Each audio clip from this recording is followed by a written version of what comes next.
भगवते वासुदेवाय नमः।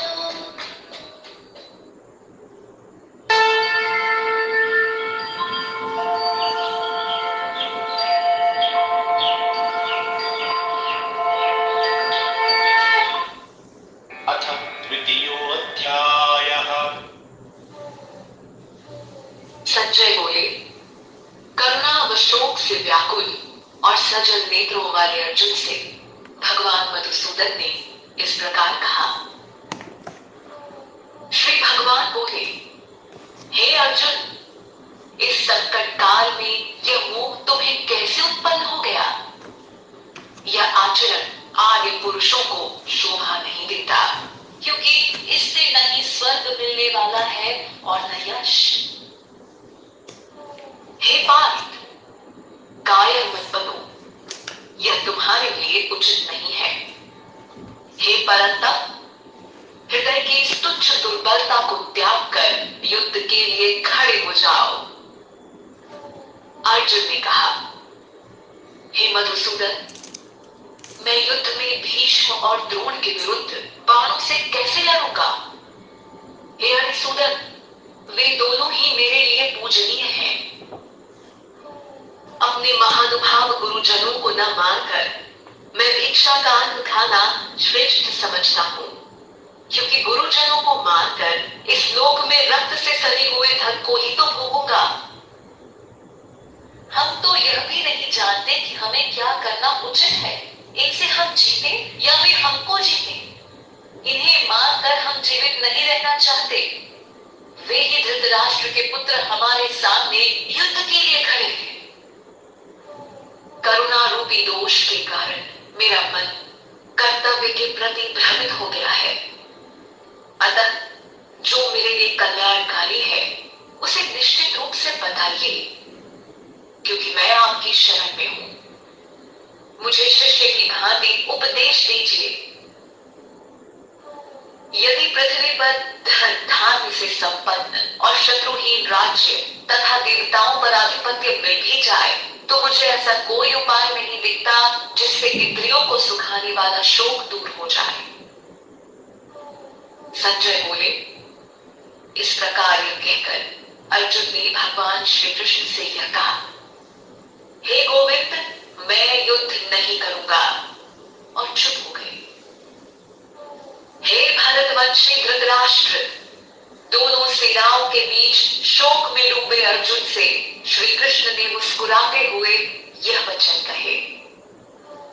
श्री भगवान बोले, तो उनके लिए शोक करता है जो शोक करने योग्य नहीं है और ज्ञानी जैसे वचन बोलता है, किंतु पंडित जन मरे हुए और जीवित दोनों के लिए शोक नहीं करते।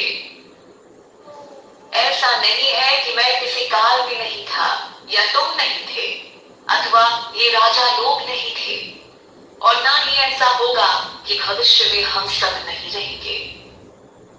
जैसे जीवात्मा की देह बचपन, जवानी और बुढ़ापा को पार करती है, वैसे ही मृत्यु के बाद जीवात्मा अन्य शरीर को धारण करती है। धीर पुरुष इससे विचलित नहीं होते। हे कौन्तेय, सर्दी गर्मी और सुख दुख इंद्रिय और विषयों के संयोग द्वारा प्रारंभ और अंत होते हैं। वे अनित्य हैं। अतः हे भारत, उनको तुम सहन करो।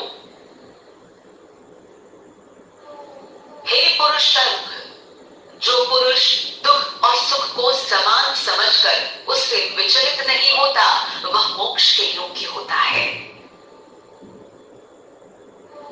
असत्य का कोई अस्तित्व नहीं है और सत्य का अभाव भी नहीं है।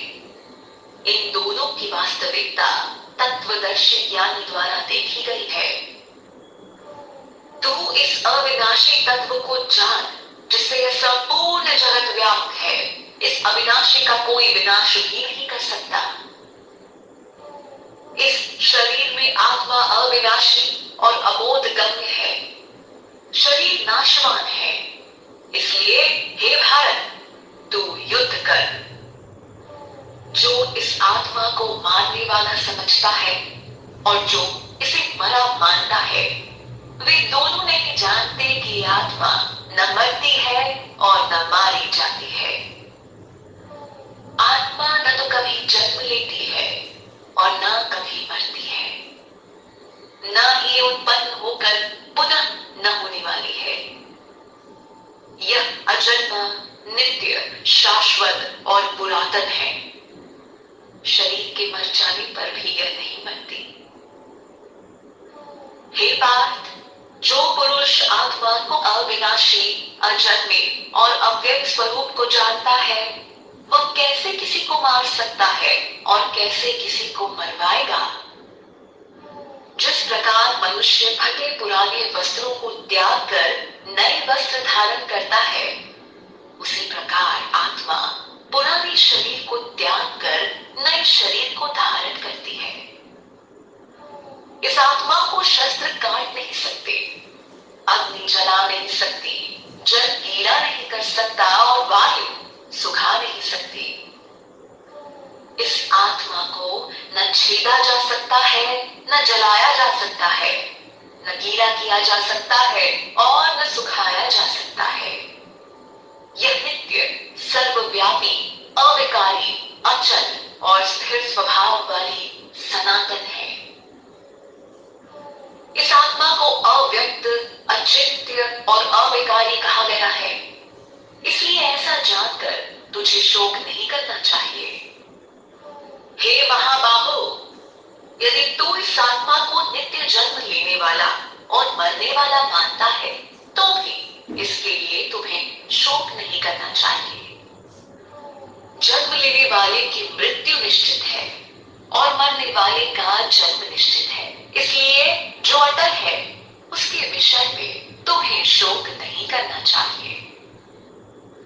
हे भारत, जन्म से पहले सभी प्राणी अव्यक्त थे और मरने के बाद भी अव्यक्त हो जाते हैं, केवल मध्य में प्रकट दिखते हैं।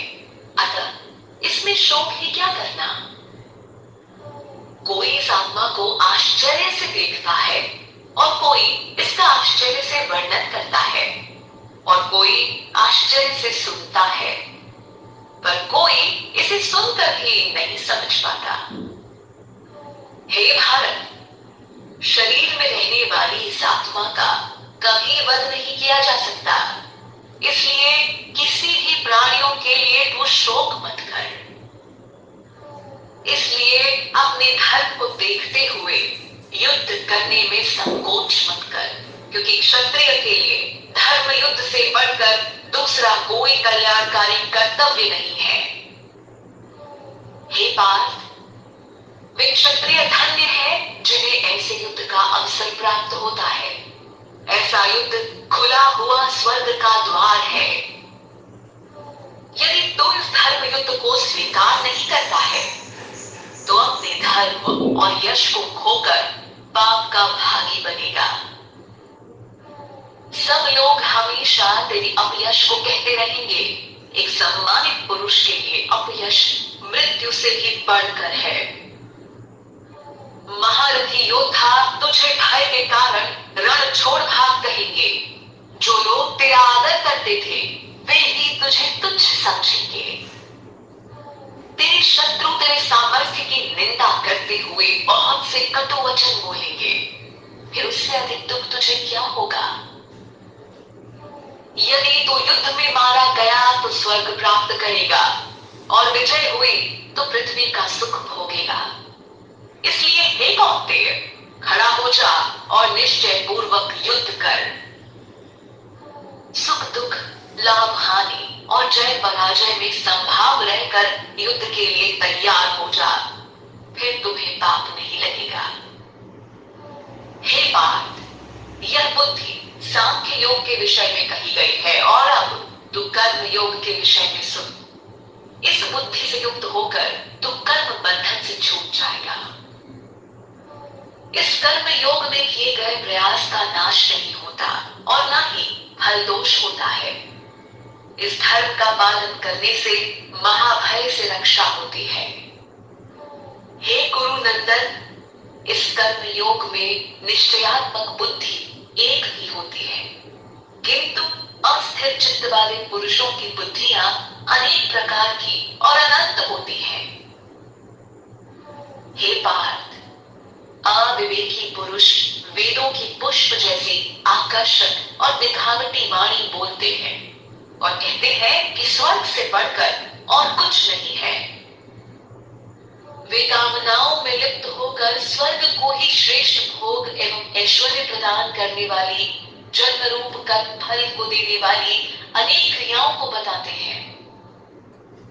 भोग और ऐश्वर्य में आसक्त लोग जिनके चित्त को आकर्षक व दिखावटी वाणी द्वारा हर लिया गया है, ऐसे लोगों की निश्चयात्मिका बुद्धि परमात्मा में नहीं होती। हे अर्जुन, तू वेद के तीनों गुणों से रहित और निर्द्वंद हो जा और नित्य सत तत्व में स्थित होकर योग क्षेम को न चाहते हुए परमात्मा में स्थित हो जा। जैसे चारों ओर जल ही जल होने से किसी एक जलाशय का कोई महत्व नहीं होता, वैसे ही ब्रह्म को सम्यक प्रकार से जानने वाले ज्ञानी को वेदों की कोई आवश्यकता नहीं रहती। तेरा अधिकार केवल कर्म करने में ही है, फल में कदापि नहीं। इसलिए तू कर्म फल का हेतु मत बन और कर्तव्य न करने में तेरी आसक्ति न हो। हे धनंजय, तू आसक्ति को त्याग कर सिद्धि असिद्धि में सम होकर योग में स्थित हुआ कर्म कर। संभाव ही योग कहलाता है। हे धनंजय, संबुद्धि योग की अपेक्षा सकाम कर्म निम्न स्तर का है।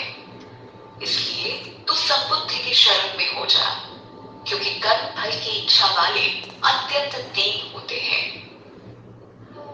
संबुद्धि युक्त मनुष्य इस जीवन में पुण्य और पाप दोनों को त्याग देता है। इसलिए तू योग मार्ग का अनुसरण कर, क्योंकि कर्मों में कुशलता ही योग है। संबुद्धि ज्ञानी जन कर्म फलों को त्याग कर जन्म मृत्यु के बंधन से मुक्त होकर परम पद को प्राप्त करते हैं। जब तेरी बुद्धि मोह रूपी दलदल को पार कर जाएगी, उसी समय तू सुने हुए या सुनने में आने वाले भोगों से विरक्त हो जाएगा।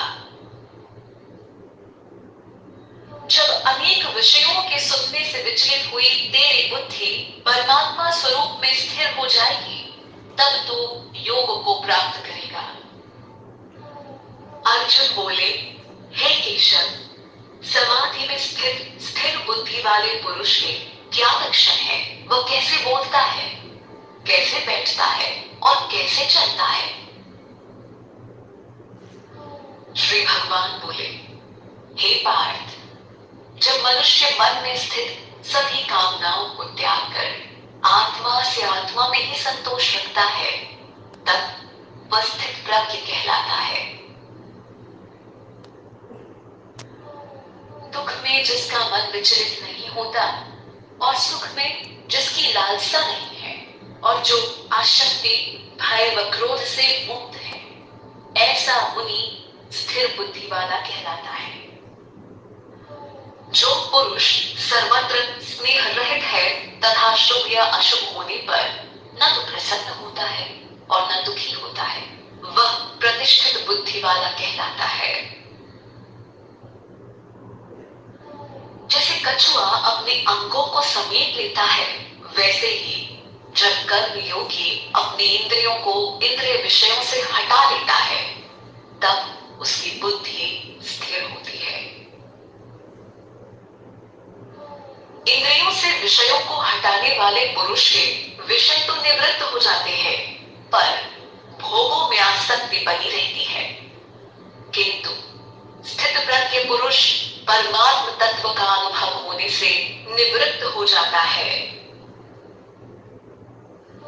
हे कौन्तेय, प्रयत्न करते रहने पर भी बुद्धिमान पुरुष के भी मन को ये चंचल इंद्रियां बलपूर्वक हर लेती हैं। इसलिए सभी इंद्रियों को वश में करके मुझसे युक्त और परायण हो जा, क्योंकि जिसकी इंद्रियां वश में होती हैं, उसकी प्रज्ञा प्रतिष्ठित होती है। विषयों का चिंतन करने से उसमें आसक्ति हो जाती है। आसक्ति से कामना और कामना पूरी न होने से क्रोध उत्पन्न होता है। क्रोध से मूढ़ता उत्पन्न होती है और मूढ़ता से स्मृति भ्रम हो जाती है। स्मृति भ्रम होने से बुद्धि का नाश होता है और बुद्धि के नाश होने से मनुष्य अपनी स्थिति से गिर जाता है। किंतु संयमी पुरुष राग द्वेष से मुक्त अपनी इंद्रियों को वश में करके विषयों को भोगता हुआ प्रसन्नता प्राप्त करता है। शांति मिलने पर सभी दुखों का अंत हो जाता है और प्रसन्न चित्त वाले की बुद्धि शीघ्र ही स्थिर हो जाती है। जो बुद्धि योग से युक्त नहीं है उसकी इंद्रियां और मन वश में नहीं होते और न ही उसकी बुद्धि स्थिर होती है। बुद्धि स्थिर न होने से शांति नहीं मिलती। बिना शांति के सुख नहीं मिलता। जब मन विषयों में विचरता हुआ इंद्रियों के पीछे दौड़ता है तब इंद्रियां उसकी बुद्धि को हर लेती हैं, जैसे जल में प्रचंड वायु नाव को। इसलिए हे महाबाहो, जिसकी इंद्रियां सब प्रकार से जिसके वश में होती हैं, उसकी बुद्धि स्थिर है। सभी प्राणियों के लिए जो रात्रि है उसमें संयमी पुरुष जागता है और जब सब प्राणी जागते हैं तब मुनि के लिए रात्रि है। जैसे नदियों का जल चारों ओर से आकर समुद्र में मिलने पर समुद्र अपनी मर्यादा में अचल और शांत रहता है, वैसे ही संयमी पुरुष बिना विकार उत्पन्न किए परम शांति को प्राप्त होता है, कामनाओं को चाहने वाला नहीं। जो मनुष्य सभी कामनाओं को त्याग कर मिथ्या अहंकार वासना और ममता रहित होकर विचरता है वह शांति को प्राप्त होता है। हे पार्थ, यह ब्रह्म प्राप्ति की स्थिति है। इसे प्राप्त कर कोई कभी मोहित नहीं होता। यदि अंत काल में भी इसी स्थिति में स्थिर रहे तो ब्रह्म निर्वाण की प्राप्ति हो जाती है।